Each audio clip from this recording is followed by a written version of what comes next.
I would introduce him as the great senator from Texas, but I believe now that I have been re-educated this week, I need to refer to him as the chief jihadist, the man who hates our children so much, the man who's destroying the very fabric of this nation. Almost a spawn of Satan. Spawn of Satan? I would say that. Yeah. I would say that. And the guy who Chris Matthews used to say was the most just horrible, despicable terrorist.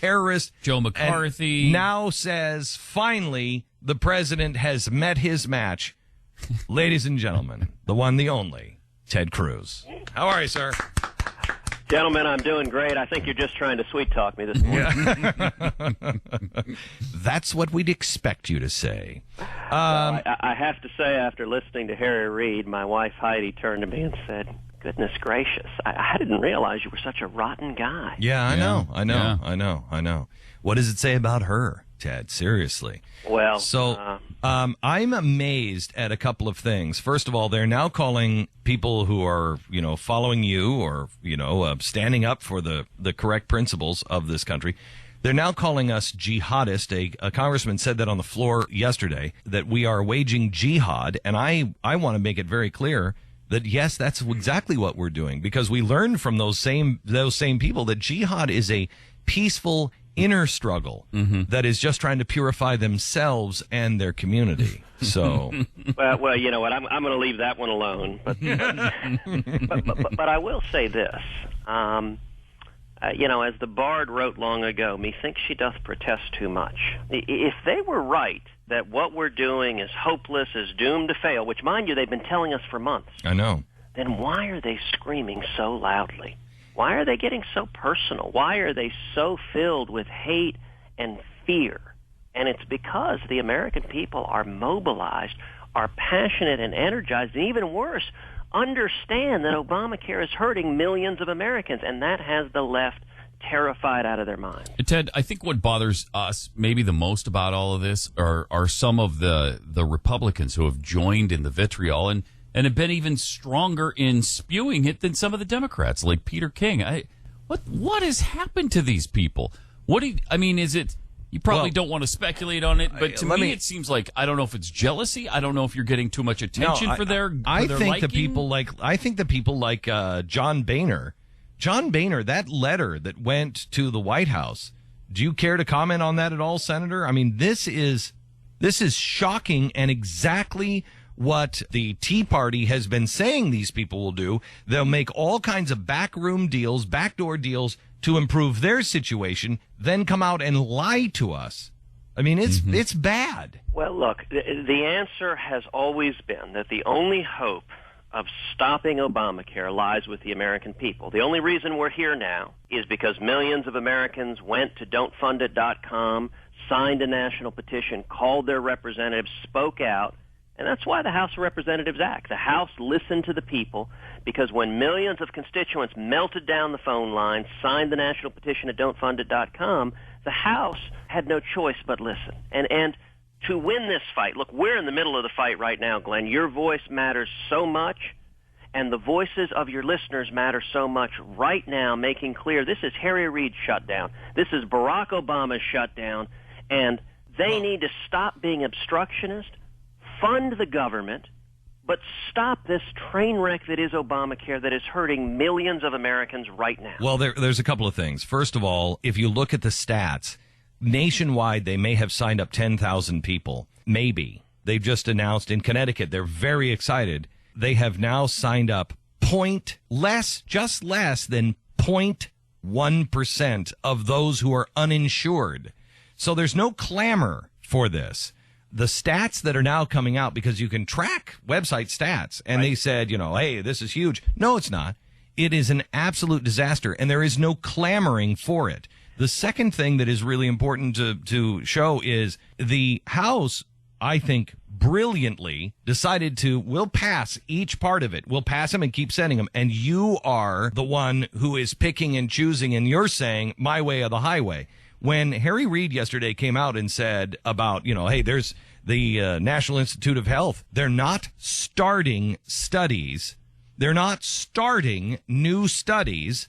and that could be the cure for cancer for kids. And if we could just save one kid from cancer, and they said, then why don't you sign that appropriations bill? Why don't you sign that one? Because they'll pass it and they'll send it right to you.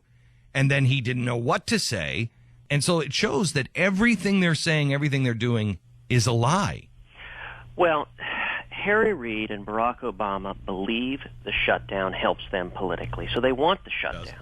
And it's funny they say that we're picking and choosing the priorities. Actually, the priorities came from President Obama. He gave a speech to the whole country where he said, listen, in a shutdown, he intended to stop paying Border Patrol agents, to shut down the national parks, to shut down much of the VA. And what the House is saying is, well, look, okay, those are your priorities. Let's work together with bipartisan compromise. We're going to fund the Border Patrol. We're going to fund the VA. We're going to fund the national parks so you don't put up barricades to keep World War II veterans from coming to the World War II memorial. And suddenly, Barack Obama and Harry Reid are revealed that they're saying, no, we don't want to fund those. And the beauty of it is, Glenn, look, the mainstream media all repeats the White House talking points word for word. And they say, this is the Republicans who want to shut this down. When the House has passed a bill saying, fund the VA, we want to support our veterans, and it's Harry Reid who says, I will shut down the VA, it's very hard to blame that on anybody else. Well, and I will tell you this, that every day that goes by, and they know this, every day that goes by, the voices like the Blaze get stronger and stronger and stronger. When we have 19 million unique readers every month to the Blaze, that's now all of a sudden a real credible force in America. And Absolutely. So you can get between us and everybody else that's doing it now, you have a real force to where real information can get out. And you're seeing these networks, all of them, start to crater. And so they're losing their credibility. I actually heard somebody on CNN talk about how the National Institute of Health is not starting new programs. And he used the same line Harry Reid did, and it might be the life-saving cancer treatment, and then he went on, and the Panda Cam has also been shut down, and it just goes on and on from there. And I'm like, wait, this new trial that might be delayed for 30 days is all of a sudden the life-saving cancer treatment, and the next thing in the sentence is, and the Panda Cam is down? I don't think the American people feel this shutdown at all, and they don't care. Well, and look, the administration, unfortunately, is playing games. They're playing politics. We shouldn't be surprised during the sequester. We all remember when they decided to furlough the air traffic controllers because they thought, okay, if people's planes are delayed, they'll be ticked off.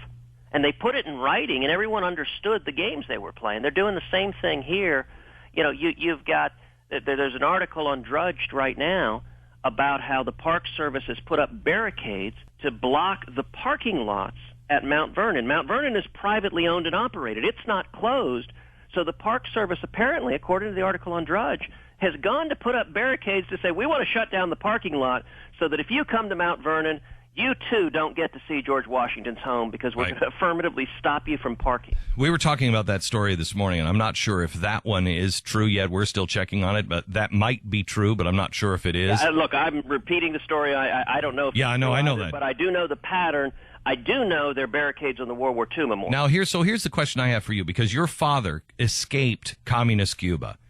I have never seen in American history an administration or any politician that would intentionally block World War II veterans, 90-year-old men, the greatest American generation, block them. And I can understand they tried to block them so then the press would show up and they'd show all these old guys that couldn't see their memorial. But then they lost that because the Republicans just opened it up. So they lost that. They have just increased and put more chips down on the table. They put more fencing around it, and now they have more guards around that to make sure nobody opens that up. They have more guards around it than we had at Benghazi. That is almost psychosis, to where you've lost that PR battle, and so now you're like, oh, really?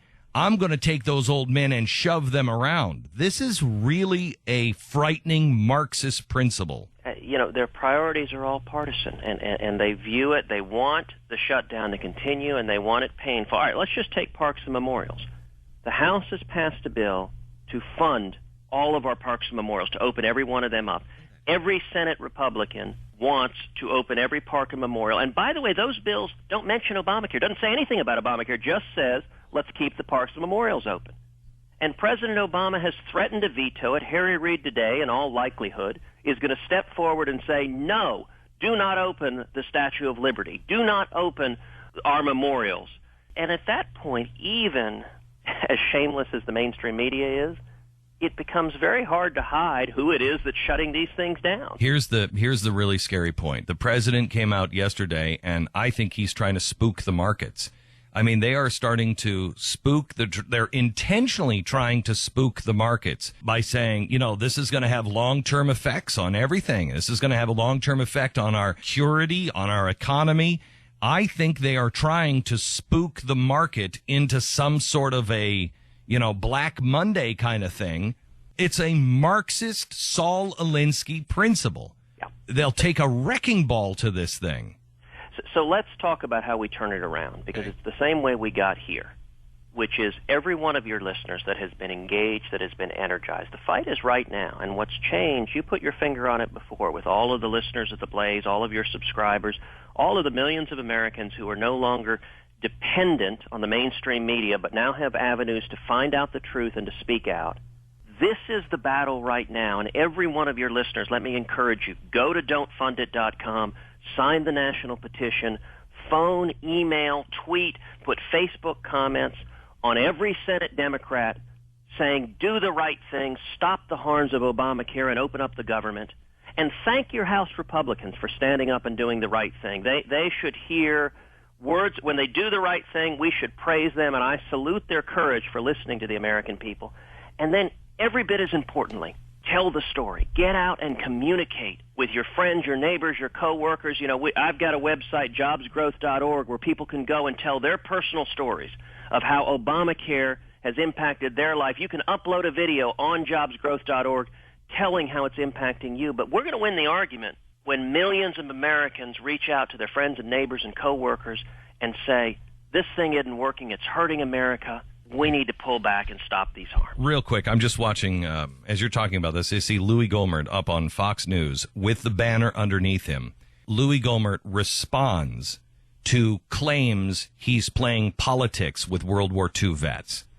I'm telling you, be very careful who you get your news from. That is an outrage that they would put that on there. That's not the story at all. And we're letting him speak. No, you're putting the banner up underneath him that he's responding to claims that he's just playing politics. That's not the story.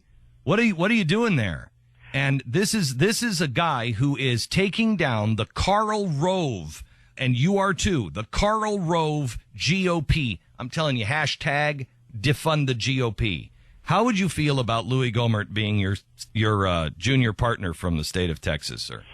Well, Louis is a good man. He's a friend. He has been fighting very, very hard on this fight on Obamacare. But I'll tell you, listen, I am also proud to serve with John Cornyn, and so you're not going to get me in the middle of that one. I didn't figure I would, but it was worth a shot.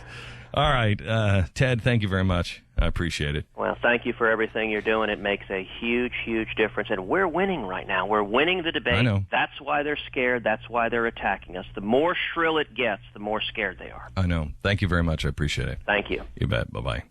I mean, there's no way he's going to say anything about it. John Cornyn is so powerful. You know how powerful he is? I mean, do you know what his other job is? He's in charge of all of the money that comes into the GOP. And he says, these are the candidates that we're going to run and support. He's the head of the Senate Reelection Committee. Yeah. So he's the guy. So there's double reason to get rid of him. And there's also double reason before you take him on, you got to know you can take him out, because everybody owes him a favor. Everybody wants, he's got to say, he's the guy. You take him on. If you take him on and don't take him out, he says, we're not funding your campaign next time, by the way, buddy. So it's a whole can of worms that you open up, but I wish somebody would. By the way,